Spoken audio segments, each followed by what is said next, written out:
What's up, everybody? Welcome back to another one. Today, we're going to talk about the most important piece of a slingshot, the bands. All right. I've been collecting your YouTube comments and putting them into categories. Today's category is bands. I get asked a lot of questions about my band setup. So, almost all of my tapers are 25 millimeters to 20 millimeters. I've experimented a lot with other ones and always come back to 25-20. And the reason is I'm lazy. I have a template where I can lay a piece of latex down and roll it out and cut 5 sets at a time. It's beautiful, it's quick, and it's easy. And I got kids. So me like going through and marking out lines and then lining up a ruler and cutting it, just save time and cut them. When it gets to winter time, I shoot my thicker latexes. 0.76 to 0.8 GZK green. When it's like 20 below, it's the only thing that works that I found. And I will shoot those at like a 23 to 18 taper instead of a 25-20. And that's just to keep the draw weight within reason for me at anchor. That's at about 14.5, which is about all I can be accurate with consistently. And I won't hunt with something I'm not real consistent with. So to get into specific brands, right now on my slingshots, I have a lot of Sniper Sling Yellow, 0.7.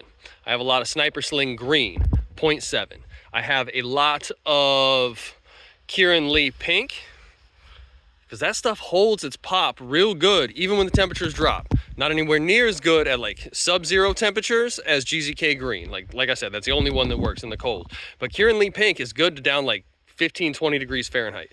So you see some of that in my winter hunting videos.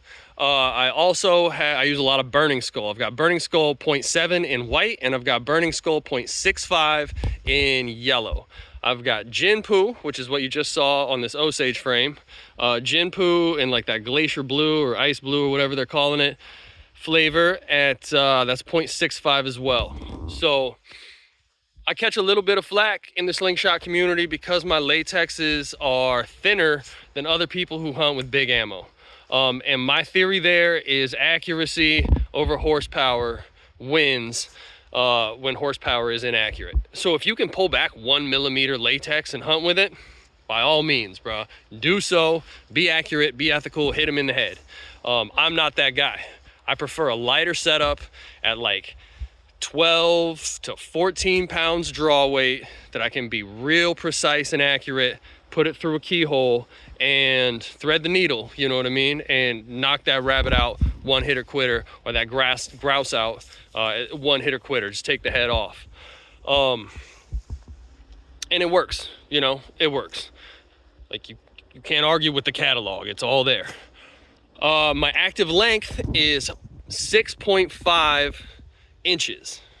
For those of you who aren't in America, man, I'm jumping back and forth between the metric system and the standard American system, and that's, sorry, like a lot of slingshot stuff is in metric and I'm American, so I'm used to speaking in inches. Anyway, my active length is 6.5 inches, and that's the distance between the forks and the end of the pouch where the bands are attached. And I come up with that because I've got a 32-inch draw. I like a 500% stretch ratio. So you take your 32-inch draw divided by 5 for that 500%, and that gets at like 6.5 and some change, or 6.4 and a lot of change. So I round it all up or down, I'm not sure which, and it comes out to 6.5 inches. There we go. And all of these latexes with this setup, those tapers I mentioned, and the draw length and the active length I mentioned are getting me like 200 to 225 feet per second, depending on the latex. Blue Jinpoo at warm temperatures at 0.65 is faster than Burning Skull White 0.7 with the same taper, same setup, right? Just has to do with like the latex ingredients, the ink ingredients, like the dye ingredients, and its retraction rate. So sometimes you can get a more zippy latex at a thinner thickness. You know, don't just be like, oh, I need all the power, so give me like 2 millimeter thick latex. That's not how it works. Do some testing, do some practicing, find what you can shoot accurately. That's way more important than, you know, having 15 foot-pounds of energy at impact. Because if you can't shoot that accurately, like you have all the power you want when you miss, but it only takes a little bit of power to kill small game, like 6 foot-pounds or something like that. So there's my spiel on latex. Thanks for tuning in. Stay tuned for the next one.